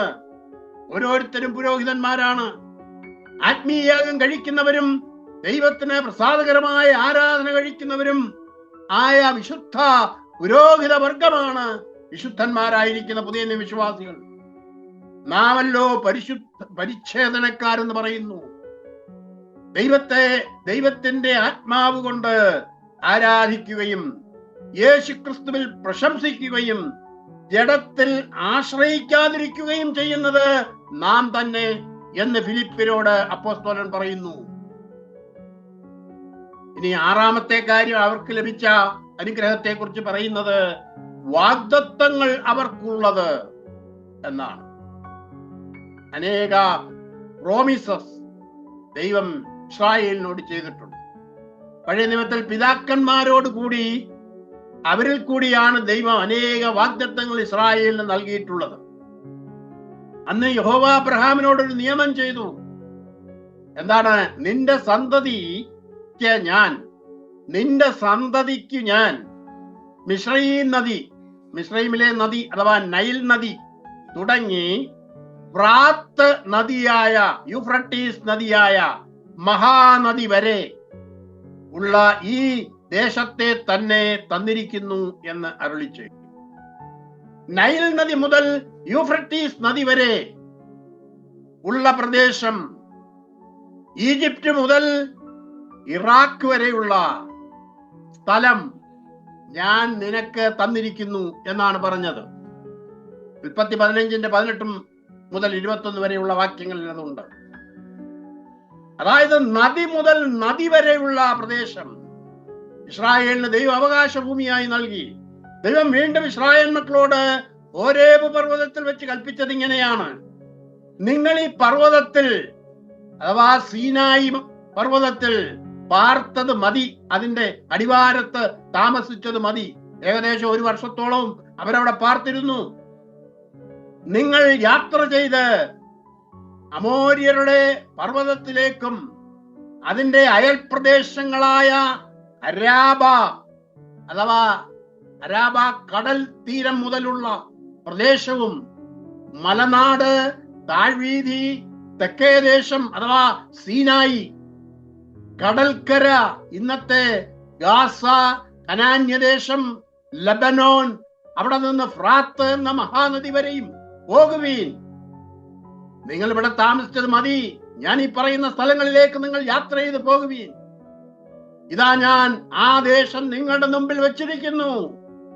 അതായത് ലബനോൻ, മെഡിറ്ററേനിയൻ കടൽ തീരം മുതൽ നൈൽ നദി, സീനായ് പ്രദേശം, സിറിയ, ഇറാഖ്, അങ്ങനെ യൂഫ്രട്ടീസിന്റെ കരവരെയുള്ള എല്ലാ പ്രദേശങ്ങളും ദൈവം ഇസ്രായേലിന് വാഗ്ദത്ത ദേശമായിട്ട് നൽകി. നിങ്ങളത് കൈവശമാക്കിക്കൊള്ളുവീൻ എന്ന് കൽപ്പിച്ചു. ആവർത്തനം 1:6 മുതൽ 8 വരെ.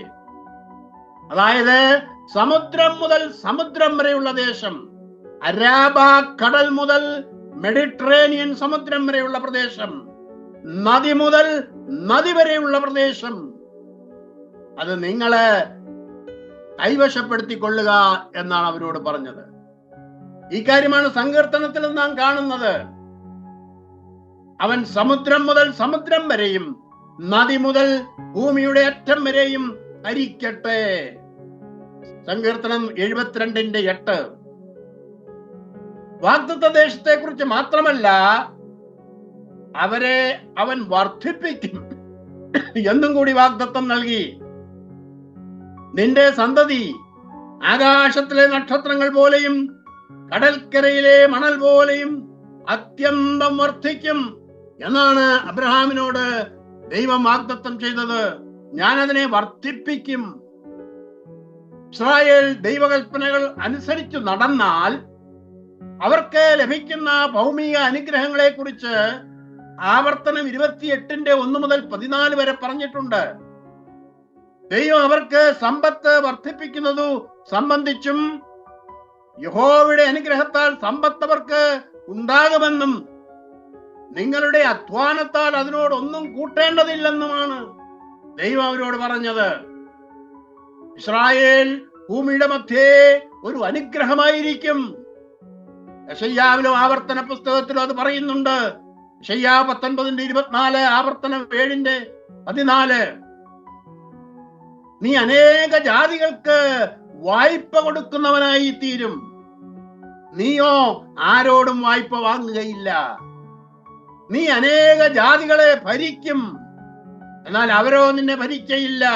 ആവർത്തനം 15:6. പക്ഷെ എന്റെ കൽപ്പനകൾ അനുസരിച്ച് നടക്കണം. ഒരു മനുഷ്യനും നിന്റെ മുമ്പാകെ നിൽക്കുകയില്ല. ആവർത്തനം 11:24. യാക്കോബിൽ ശേഷിക്കുന്നവർ വംശങ്ങളുടെ ഇടയിൽ, കാട്ടുമൃഗങ്ങളുടെ ഇടയിൽ ഒരു സിംഹം പോലെയും ആട്ടിൻകൂട്ടങ്ങളുടെ നടുവിൽ ഒരു ബാലസിംഹം പോലെയുമായിരിക്കുമെന്നാണ് അവരോട് പറഞ്ഞത്. അത് അകത്ത് കടന്നാൽ ചവിട്ടി കടിച്ചു കീറിക്കളയും, വിടുവിക്കുവാൻ ആരും ഉണ്ടാകയില്ല.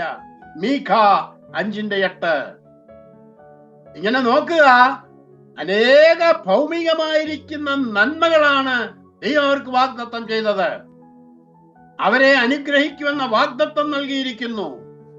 ഭൗമികമായിരിക്കുന്ന എല്ലാ അനുഗ്രഹങ്ങളും അവർക്ക് നൽകിയെങ്കിലും അവരത് ഇതുവരെയും അതിന്റെ ഉള്ള അവസ്ഥയിൽ പ്രാപിച്ചിട്ടില്ല, അവർക്ക് ലഭിച്ചിട്ടില്ല. അവർ എത്രയധികം വർദ്ധിച്ചാലും അതിലൊരു ശേഷിപ്പ് മാത്രമേ ഈ അനുഗ്രഹങ്ങൾ പ്രാപിക്കുകയുള്ളൂ എന്ന് അവരോട് പറഞ്ഞു. ഇസ്രായേൽ മക്കളുടെ എണ്ണം അത് കടൽക്കരയിലെ മണൽ പോലെ ആയിരുന്നാലും ശേഷിപ്പത്രേ രക്ഷിക്കപ്പെടൂ. യെശയ്യാ 10:22. അത് തന്നെയാണ് റോമർ 9:27 പറയുന്നത്.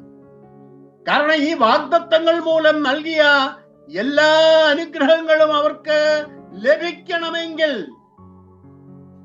വാഗ്ദത്ത സന്തതിയായ യേശുക്രിസ്തുവിൽ കൂടി മാത്രമേ അവർക്ക് ലഭിക്കുകയുള്ളൂ. അവർ കുത്യവങ്കലേക്ക് നോക്കി വിലപിച്ച് ക്രിസ്തുവിനെ രക്ഷകനായി സ്വീകരിക്കുമ്പോൾ മാത്രമാണ് അവർക്ക് ഈ അനുഗ്രഹങ്ങളെല്ലാം ലഭിക്കുന്നത്. സക്കറിയാവ് 12:10 അത് കാണാം. അവർ നമ്മെ കൂടാതെ ഈ അനുഗ്രഹങ്ങളൊക്കെ അവർക്കുണ്ട്, പക്ഷേ ഇതൊന്നും അവർ ഇതുവരെ പ്രാപിച്ചിട്ടില്ല. അതുകൊണ്ടാണ് എബ്രായ ലേഖനത്തിൽ നാം വായിക്കുന്നത്, അവർ നമ്മെ കൂടാതെ രക്ഷാപൂർത്തി പ്രാപിക്കാതിരിക്കുവാൻ ദൈവം നമുക്ക് വേണ്ടി ഏറ്റവും നല്ലതൊന്ന് മുൻകരുതിയിരിക്കുന്നു. എബ്രായർ 11:39-40. ഇന്ന് ഈ വാഗ്ദത്തങ്ങളെല്ലാം ലഭിച്ചിരിക്കുന്ന ഇസ്രായേലിൽ ആരും ഈ നന്മകൾ ഇതുവരെ പ്രാപിച്ചിട്ടില്ല. യേശുക്രിസ്തു ദൈവപുത്രനാണെന്ന് തെളിയിച്ചുകൊണ്ട് അനേക അത്ഭുത പ്രവൃത്തികളും അടയാളങ്ങളും ഇസ്രായേലിന്റെ മധ്യേ ചെയ്തിട്ടും അവർ കർത്താവായ യേശുക്രിസ്തുവിൽ വിശ്വസിച്ചില്ല. ക്രിസ്തുവിനെ കുറിച്ചുള്ള പഴയ നിയമ പ്രവാചക പുസ്തകങ്ങളിൽ എഴുതിയിരിക്കുന്ന 100 കണക്കിന് സംഭവങ്ങൾ ക്രിസ്തുവിന്റെ കാലത്തു തന്നെ അവനിൽ നിവർത്തിയായത് ഇസ്രായേൽ കണ്ടിട്ടും അവർ അത് വിശ്വസിച്ചില്ല. എന്നാൽ അബ്രഹാമിന്റെ അനുഗ്രഹം യേശു ക്രിസ്തുവിൽ ജാതികൾക്ക് വരേണ്ടതിന് നാം ആത്മാവെന്ന വാഗ്ദത്ത വിഷയം പരിശുദ്ധാത്മാവിനാൽ നാം വിശ്വാസത്താൽ പ്രാപിച്ചിരിക്കുന്നു. ഗലാത്യർ 3:14. അതുകൂടാതെ സ്വർഗത്തിലെ സകല ആത്മീയ അനുഗ്രഹങ്ങളാലും ദൈവം ക്രിസ്തുയേശുവിൽ നമ്മെ അനുഗ്രഹിച്ചിരിക്കുകയാണ്. നാം ദൈവത്തിന് അവകാശികളാണ്. ക്രിസ്തുയേശുവിൽ നമ്മെ അനുഗ്രഹിച്ചിരിക്കുന്ന അനുഗ്രഹം, ക്രിസ്തുവിന് നാം കൂട്ടവകാശികളും ദൈവത്തിന് നാം അവകാശികളുമാണ്. റോമാലേഖനത്തിൽ നാം അത് വായിക്കുന്നുണ്ട്. റോമിന്റെ 8-ാം അധ്യായം 1 പറയുന്നത് പോലെ, ആകയാൽ ഇനി നമുക്ക് യാതൊരു ശിക്ഷാവധിയുമില്ല, ക്രിസ്തുവിനുള്ളവർക്ക് യാതൊരു ശിക്ഷയുമില്ല. നമ്മുടെ ദൈവത്തിന്റെ ആത്മാവ് നമ്മുടെ ആത്മാവോട് പറയുകയാണ്, അതായത് യാതൊരു ശിക്ഷാവധിയും ഇനിയും ഇല്ല എന്നുള്ളതാണ്. അതിനെക്കുറിച്ച് ഞാൻ ഒരു പാട്ട് എഴുതിയിട്ടുണ്ട്. ആകയാലില്ല ശിക്ഷ ക്രിസ്തുവിലുള്ളവർക്കു, ആകയാലില്ല ശിക്ഷ ക്രിസ്തുവിലുള്ളവർക്കു, ആത്മാവു താനും മാമ ആവിയോ ഡോതിടുന്നു, ആത്മാവു താനും മാമ ആത്മാവോ ഡോതിടുന്നു. ദേവൻ തൻ സൂതരാകിൽ, നാം ദൈവമക്കളാണെങ്കിൽ ദേവൻ തൻ സൂതരാകിൽ ആകുമവകാശി നാം, ദേവൻ തൻ സൂതരാകിൽ ആകുമവകാശി നാം, ദൈവപിതാവിന് അവകാശിയാകുക ഇമ്മാനുവേലിനു കൂട്ടവകാശിയും. ദേവാതവ നീതിമാന്മാർ വിശ്വാസത്താൽ ജീവിക്കും, ദേവാതവ നീതിമാന്മാർ വിശ്വാസത്താൽ ജീവിക്കും. നീതിമാനാരുമില്ല, ഏവരും പാപം ചെയ്തു, നീതിമാനാരുമില്ല, ഏവരും പാപം ചെയ്തു. യൂതനോ യവനനോ അന്തരമെന്നിയെ ദൈവതേജസ്ഥലു ഇല്ലാത്തൊരായിത, ദേവാ തവ നീതിമാന്മാർ വിശ്വാസത്താൽ ജീവിക്കും, ദേവാ തവ നീതിമാന്മാർ വിശ്വാസത്താൽ ജീവിക്കും. നാം ദൈവമക്കളാണ്. നമുക്ക് ദൈവത്തിൽ അവകാശം ലഭിച്ചിരിക്കുകയാണ്. നാം ദൈവത്തിന് അവകാശികളെങ്കിൽ നാം ക്രിസ്തുവിന് കൂട്ടവകാശികളാകുന്നു. അപ്പൊ നോക്കുക, വാഗ്ദത്തങ്ങളും അവകാശങ്ങളും ഇസ്രായേലിന് നൽകിയിട്ടുണ്ടെങ്കിലും അത് യഥാർത്ഥത്തിൽ പ്രാപിച്ചിരിക്കുന്നത് നാം ആകുന്നു. ദൈവാവകാശങ്ങൾ ക്രിസ്തുവേശുവിൽ കൂടി, കർത്താവായ യേശു ക്രിസ്തുവിൽ കൂടി നമുക്ക് തരുവാൻ പ്രസാദമായി. നാം അവകാശപ്പെടുത്തി കഴിഞ്ഞെങ്കിലേ അത് ഇസ്രായേലിന് ഭാവിയിൽ ക്രിസ്തുവിലേക്ക് വരുന്ന നാളിൽ അവകാശമായി തീരുകയുള്ളൂ. 7-ാമതായിട്ട് പറയുന്നത് പിതാക്കന്മാരും അവർക്കുള്ളത്. അബ്രഹാം, ഇസ്ഹാക്ക്, യാക്കോബ് എന്നിവരാണ് ഇസ്രായേലിന്റെ പിതാക്കന്മാരായിട്ടുള്ളതെന്ന് നമുക്കറിയാം. ഞങ്ങളുടെ പിതാക്കന്മാരുടെ ദൈവം എന്നായിരുന്നു അവർ ദൈവത്തെ സംബോധന ചെയ്തിരുന്നത്. ഞങ്ങളുടെ പിതാക്കന്മാരുടെ ദൈവമെന്ന് പഴയ നിയമത്തിൽ 36 പ്രാവശ്യം പറഞ്ഞിട്ടുണ്ട്. പുതിയ നിയമത്തിൽ അത് 3 പ്രാവശ്യം അപ്പോസ്തല പ്രവൃത്തിയിൽ കാണാം. അവർക്ക് വ്യക്തിപരമായിട്ട് ദൈവത്തോട് ബന്ധമില്ല. പിതാവായ ദൈവത്തെ ഒരാൾക്ക് എന്റെ പിതാവ് എന്ന് പറയുവാൻ ഇസ്രായേലിന് കഴിയുന്നില്ല. അങ്ങനെ പറഞ്ഞാൽ അത് ദൈവദൂഷണമായിട്ടാണ് അവർ കണക്കാക്കിയിരുന്നത്. ഒരു വ്യക്തിയുടെ പിതാവായ ദൈവത്തെ പറഞ്ഞാൽ, പിതാവായ ദൈവം എന്റെ പിതാവാണെന്ന് പറഞ്ഞാൽ അത് ദൈവദൂഷണമാണ്. അപ്പോൾ വ്യക്തിപരമായിട്ട് അവർക്ക് പിതാവേ എന്ന് വിളിക്കുവാനുള്ള യോഗ്യത ഇല്ലായിരുന്നു.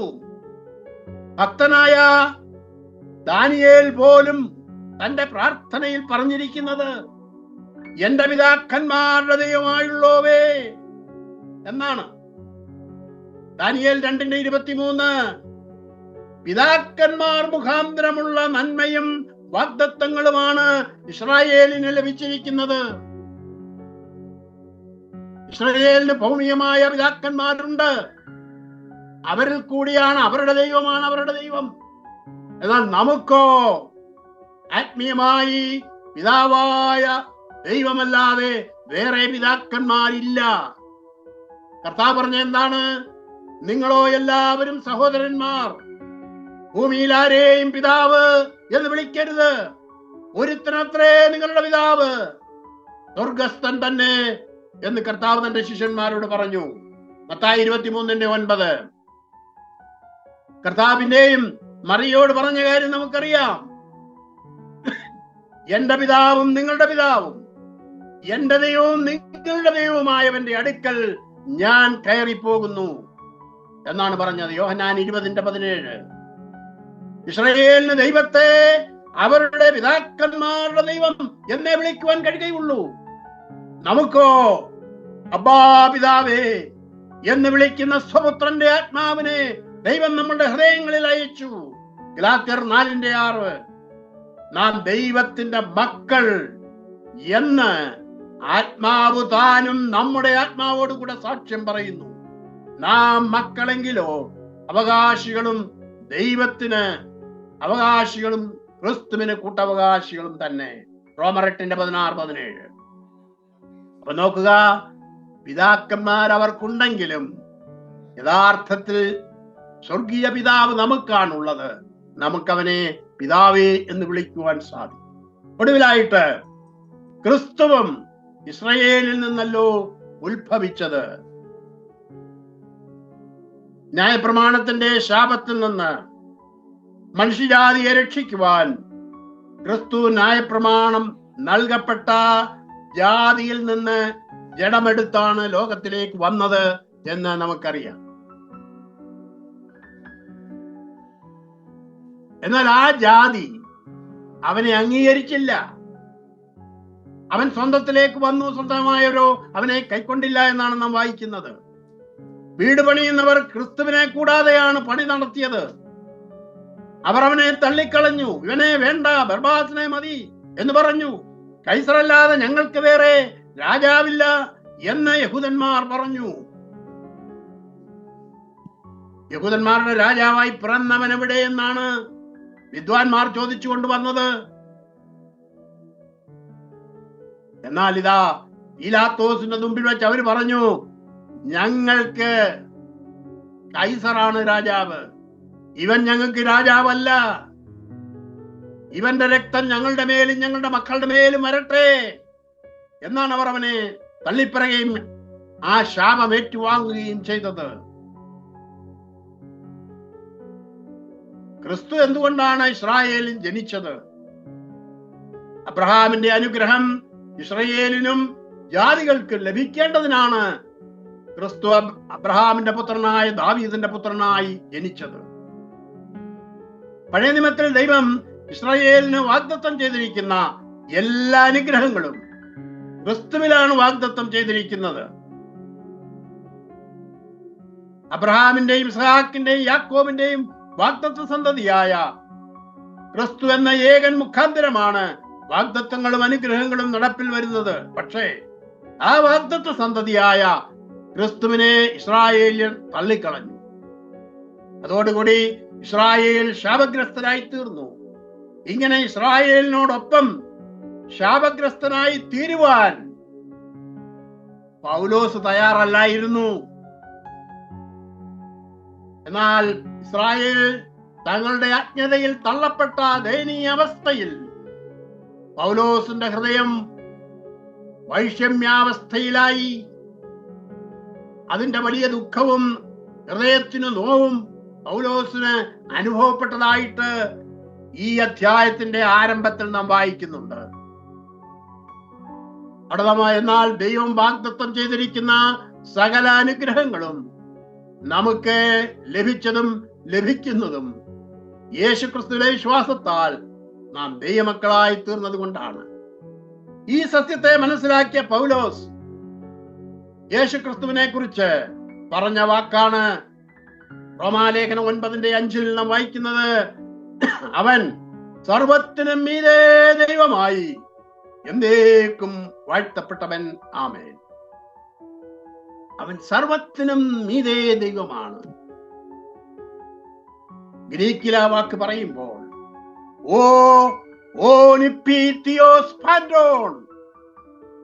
അവൻ എല്ലാറ്റിനും മീതെയായിരിക്കുന്ന ദൈവമാകുന്നു. Christ being God over all, എല്ലാത്തിനും മീതെ. യേശു ക്രിസ്തു ദൈവമാകുന്നു എന്ന് പഴയ നിയമത്തിൽ പുതിയ നിയമത്തിൽ പറയുന്ന പ്രധാന ഭാഗങ്ങളിൽ ഒന്നാണിത്. ദൈവത്തെ മഹത്വപ്പെടുത്തണമെങ്കിൽ യേശുക്രിസ്തുവിനെ മഹത്വപ്പെടുത്തണം. യേശുക്രിസ്തുവിന്റെ നാമത്തിൽ തൊള്ളോകരുടെയും ഭൂലോകരുടെയും അധോലോകരുടെയും മുഴങ്കാലൊക്കെയും മടങ്ങുകയും യേശുക്രിസ്തു കർത്താവെന്ന് ഏറ്റുപറയുകയും ചെയ്യുന്നത് എന്തിനാണ്? പിതാവായ ദൈവത്തിന്റെ മഹത്വത്തിനായിട്ടാണ്.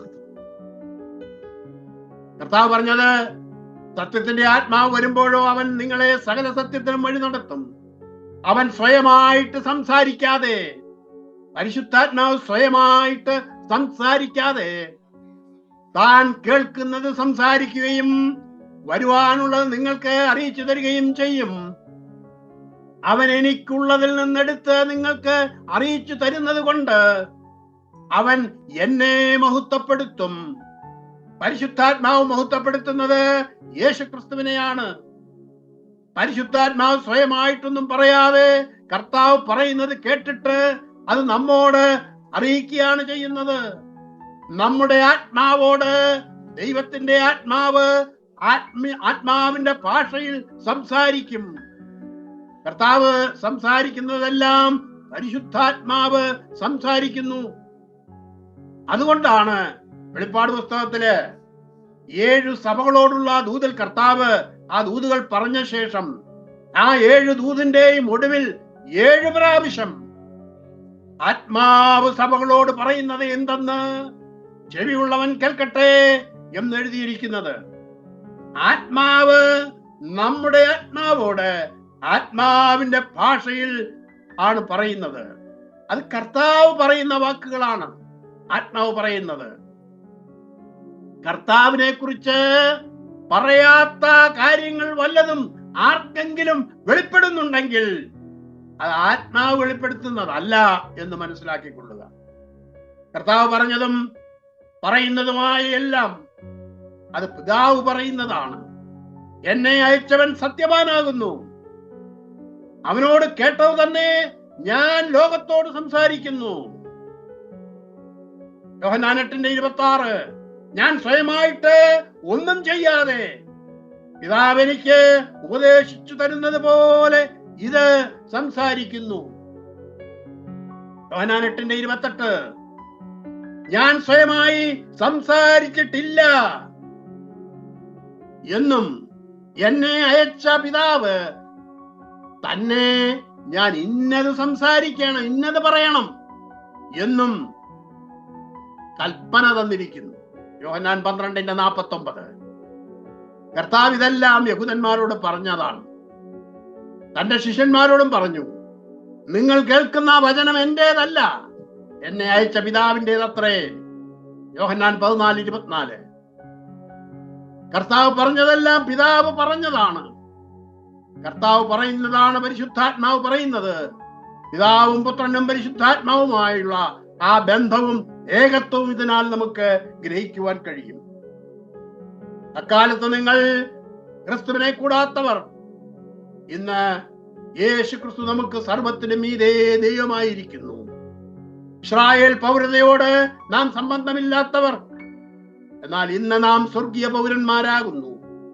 വാഗ്ദത്തത്തിന്റെ നിയമങ്ങൾക്ക് നാം അന്യരായിരുന്നു, എന്നാൽ ഇപ്പോൾ ക്രിസ്തുവേശുവിൽ സകല വാഗ്ദത്തങ്ങൾക്കും നാം അവകാശികളാണ്. പ്രത്യാശയില്ലാത്തവരായിരുന്നു, എന്നാൽ ഇന്ന് മഹത്വത്തിന്റെ പ്രത്യാശയായ ക്രിസ്തു നമ്മിലിരിക്കുന്നു. ലോകത്തിൽ നാം ദൈവമില്ലാത്തവരായിരുന്നു, എന്നാൽ ഇപ്പോൾ ദൈവം നമുക്ക് പിതാവായിട്ടിരിക്കുന്നു. നാം അവനെ അല്ലാതെ ആരെയും പിതാവേ എന്ന് വിളിക്കുന്നില്ല. ഇസ്രായേൽ തങ്ങളുടെ പിതാക്കന്മാരുടെ ദൈവമെന്ന് വിളിക്കുമ്പോൾ നമുക്ക് ദൈവത്തെ അബ്ബാ പിതാവേ എന്ന് സ്വന്തം പിതാവായി വിളിക്കുവാനുള്ള ഭാഗ്യം ലഭിച്ചിരിക്കുകയാണ്. യേശുക്രിസ്തുവിന്റെ നാമം എത്ര മഹനീയമായ നാമമാണ്. യേശുക്രിസ്തു മുഖാന്തരം നമുക്ക് ഈ നന്മകളെല്ലാം ലഭിച്ചു. ചിലർ വിചാരിക്കുന്നത് സകല അനുഗ്രഹങ്ങളും നന്മകളും ഇസ്രായേലിനാണെന്നാണ്. എന്നാൽ അതിനേക്കാൾ എത്രയോ ശ്രേഷ്ഠമായിരിക്കുന്ന നന്മകളും അനുഗ്രഹങ്ങളുമാണ് ദൈവം നമുക്ക് നൽകിയിരിക്കുന്നത് എന്ന് നാം ഓർക്കുക.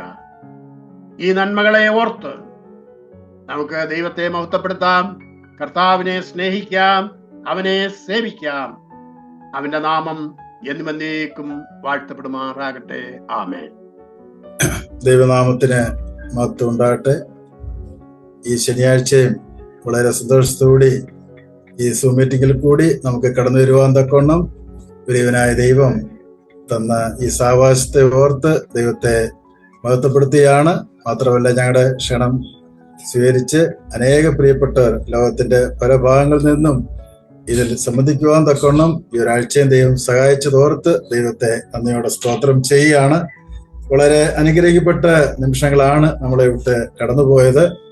ദൈവസഭയ്ക്കുള്ള അനുഗ്രഹങ്ങൾ എന്ന വിഷയത്തോട് ബന്ധത്തിൽ പ്രിയ തോമസ് എബ്രഹാം അച്ചായൻ അവറുകൾ വളരെ അനുഗ്രഹിക്കപ്പെട്ട ചിന്തകളാണ് നമുക്ക് തന്നുകൊണ്ടിരുന്നത്. വളരെ ക്ഷമയോട് അത് സന്തോഷത്തോടെ കേൾക്കുവാൻ തക്കവണ്ണം ദൈവം നമുക്ക് നിടവരുത്തി. പ്രിയ കർത്തദാസനെ ദൈവം അതിനുവേണ്ടി എടുത്ത് ഉപയോഗിച്ചു. അതിനായിട്ട് ദൈവത്തെ നന്ദിയോടെ സ്തോത്രം ചെയ്യാണ്. വരുംകാലങ്ങളിൽ പ്രിയ കർത്തദാസിൽ നിന്ന് വളരെ അനുഗ്രഹിക്കപ്പെട്ട ചിന്തകൾ കേൾക്കാൻ തക്കവണ്ണം ദൈവം നമുക്ക് ഇനിയും സാവകാശം തരട്ടെ എന്ന് പ്രാർത്ഥിക്കുകയാണ്. അതിനുശേഷം രണ്ട് ഗാനങ്ങൾ, മനോഹരമായ രണ്ട് ഗാനങ്ങൾ പ്രിയ ശിവ സഹോദരനിൽ നിന്ന് കേൾക്കുവാൻ തക്കവണ്ണം ദൈവം ഇടവരുത്തിനായിട്ട് ദൈവത്തെ നന്ദിയോടെ സ്തോത്രം ചെയ്യുകയാണ്. എപ്പോൾ വിളിച്ചാലും വളരെ സന്തോഷത്തോടുകൂടി ഈ ശുശ്രൂഷയിൽ പങ്കുകൊള്ളുവാൻ പ്രിയ സഹോദരൻ വരുന്നതാണ്. മാത്രമല്ല, പ്രിയ മകനാണ്, ജോഷുവയാണ് ഇന്ന് കീബോർഡെല്ലാം പ്ലേ ചെയ്ത് പിതാവിനെ സഹായിച്ചത്. അത് വളരെ മനോഹരമായിരുന്നു. പ്രിയ മകനെയും ദൈവം ധാരാളമായിട്ട് അനുഗ്രഹിക്കട്ടെ. ദൈവജനത്തിന് അനുഗ്രഹിക്കപ്പെട്ട ശുശ്രൂഷകളാണ് പ്രിയപ്പെട്ടവർ ചെയ്തുകൊണ്ടിരിക്കുന്നത്. ഓർത്ത് ദൈവത്തെ മഹത്വപ്പെടുത്തുകയാണ്. ദൈവമെങ്കിൽ അടുത്ത ആഴ്ചയും ഒരു പ്രോഗ്രാം ഉണ്ടായിരിക്കുന്നതാണ്. വളരെ പ്രാർത്ഥനയോടുകൂടി ഇതിൽ കടന്നു വരണമെന്ന് അപേക്ഷിക്കുകയാണ്.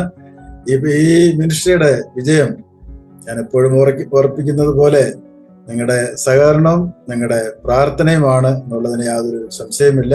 ഇന്നും കടന്നു വന്ന എല്ലാ പ്രിയപ്പെട്ടവർക്കും ദൈവനാമത്തിൽ ഞങ്ങളുടെ നന്ദിയും സ്നേഹത്തെയും അറിയിക്കുകയാണ്. നമുക്ക് ഇന്ന് പ്രാർത്ഥിച്ച് നമുക്ക് മീറ്റിംഗ് നമുക്ക് അവസാനിപ്പിക്കാം. നമ്മുടെ തലകളെ നമുക്ക് വണങ്ങാം. ദൈവമേ, ഞങ്ങളുടെ സ്വർഗീയ പിതാവേ, ഈ നല്ല നേരത്തിനായിട്ട് നന്ദിയോടെ സ്തോത്രം ചെയ്യുന്നു. ഈ ഒരു ശനിയാഴ്ചയും കർത്താവെ ഞങ്ങൾക്ക് സന്തോഷത്തോടെ സമാധാനത്തോടെ കർത്താവെ അങ്ങയുടെ വചനം കേൾക്കുവാൻ തക്കവണ്ണം, മനോഹരമായ പാട്ടുകൾ കേൾക്കുവാൻ തക്കവണ്ണം ഞങ്ങളെ കൂട്ടിക്കൊണ്ടുവന്നല്ലോ എന്നോർത്ത് നന്ദിയോടെ സ്തോത്രം ചെയ്യുന്നു. ലോകമുള്ള കർത്താവെ അനേക വിശ്വാസികൾ കർത്താവെ ഇതിൽ പങ്കുകൊള്ളുവാൻ തക്കവണ്ണം, ഈ മെസ്സേജ് കേൾക്കുവാൻ തക്കവണ്ണം ഇടവരുത്തിനായിട്ട് നിങ്ങളുടെ സ്തോത്രം. എല്ലാവർക്കും അനുകൂലമായ എല്ലാ സാഹചര്യങ്ങളും കർത്താവ് കൊടുത്തതിനായിട്ട് നിങ്ങളുടെ സ്തോത്രം. കർത്താവെ കറണ്ടിൻ്റെതായ നെറ്റിൻ്റെതായ കർത്താവെ യാതൊരു ബുദ്ധിമുട്ടും കൂടാതെ എത്രത്തോളം ഞങ്ങളെ സഹായിച്ചതിനായിട്ട് നിങ്ങളുടെ സ്തോത്രം. കർത്താവ് എത്ര നല്ലവനെന്ന് കർത്താവെ ഞങ്ങളുടെ ജീവിതത്തിൽ അത് ഒരു പ്രാവശ്യം കൂടി കേൾക്കുവാൻ ഇടവരുത്തിനായിട്ട് നിങ്ങളുടെ സ്തോത്രം. ഞങ്ങളുടെ ദാസൻ തോമസ് എബ്രഹാം ഞങ്ങൾ ഓർത്ത് നന്ദിയോടെ സ്തോത്രം ചെയ്യുന്നു. ദൈവജനത്തിന് കർത്താവെ ശുശ്രൂഷ ചെയ്യുവാൻ തക്കവണ്ണം ഞങ്ങളുടെ ദാസനെ എടുത്ത് ഉപയോഗിച്ചുകൊണ്ടിരിക്കാൻ നന്ദിയോടെ സ്തോത്രം ചെയ്യുന്നു. അനേക പുസ്തകങ്ങൾ എഴുതുവാൻ തക്കണം, അനേക ഗാനങ്ങൾ എഴുതുവാൻ തക്കണം, എല്ലാം ഇടവരുത്തിനായിട്ട് നിങ്ങളുടെ സ്തോത്രം. അതെല്ലാം ദൈവജനത്തിന് കർത്താവെ ഇപ്പോഴും അത് പ്രയോജനപ്പെട്ടുകൊണ്ടിരിക്കുന്നു. ദാസനെ സഹായിക്കണം. വരും കാലങ്ങളിൽ കൂടുതലായിട്ട് കർത്താവെ അങ്ങയെക്കുറിച്ച് ഞങ്ങൾ കേൾക്കുവാൻ ആവശ്യമായ എല്ലാ കൃപകളും കർത്താവെ ഞങ്ങളുടെ ദാസന് കൊടുക്കുകയും സഹായിക്കുകയും ചെയ്യണമേ എന്ന് പ്രാർത്ഥിക്കുന്നു. കർത്താവെ ഞങ്ങൾ കേട്ടതുപോലെ ഇസ്രായേൽ ജനങ്ങൾക്ക് മാത്രമല്ല അനുഗ്രഹം ലഭിച്ചത്, കർത്താവെ ദൈവമക്കളായ ഞങ്ങൾക്കും കർത്താവിനെ അംഗീകരിച്ച നാൾ മുതൽ കർത്താവെ ഞങ്ങൾക്കും ഞങ്ങളുടെ തലമുറയ്ക്കും ആ ദൈവത്തിന്റെ അനുഗ്രഹങ്ങൾ ഉണ്ടാകുവാൻ തക്കവണ്ണം കർത്താവ് ഇവിടെ വരുത്തിക്കൊണ്ടിരിക്കുന്നു. അതിനായിട്ട് അങ്ങയുടെ സ്തോത്രം. കാലിനാഥ മനുഷ്യയെ ഓർത്ത് കർത്താവെ പ്രാർത്ഥിക്കുന്ന എല്ലാ പ്രിയപ്പെട്ടവർക്കുമായിട്ട് നന്ദിയോടെ സ്തോത്രം ചെയ്യുന്നു. കർത്താവ് ഇന്നും ആവശ്യം എല്ലാ കൃപകളും തന്നതിനായിട്ട് അങ്ങയുടെ സ്തോത്രം. എൻ്റെ പുറയിൽ അധ്വാനിക്കുന്ന സഹോദരൻ കർത്താവെ സന്തോഷ് മേത്തി സഹോദരനെയും കുടുംബത്തെയും ഞങ്ങൾ ഓർത്ത് പ്രാർത്ഥിക്കുന്നു. ആവശ്യം എല്ലാ കൃപകളും കർത്താവ് കൊടുക്കണമെന്ന് പ്രാർത്ഥിക്കുന്നു. കടന്നു വന്ന എല്ലാ പ്രിയപ്പെട്ടവർക്കുമായിട്ട് എന്നോട് സ്തോത്രം. ഞങ്ങളുടെ ഹിതമെങ്കിൽ അടുത്ത ആഴ്ചയും കർത്താവെ ഞങ്ങൾ ഇങ്ങനെ കൂടുവാൻ ആഗ്രഹിക്കുന്നു. അതിനുള്ള എല്ലാ സാഹചര്യങ്ങളും കർത്താവ് ഞങ്ങൾക്ക് അനുകൂലമാക്കി തരണമെന്ന് പ്രാർത്ഥിക്കുന്നു. ഇവിടെ പ്രാർത്ഥന കേട്ടിരിക്കാൻ നന്ദിയോടെ സ്തോത്രം. എല്ലാം കർത്താവായ യേശു ക്രിസ്തു മൂലം അപേക്ഷിക്കുന്നു. സ്വർഗീയ പിതാവേ, ആമേൻ.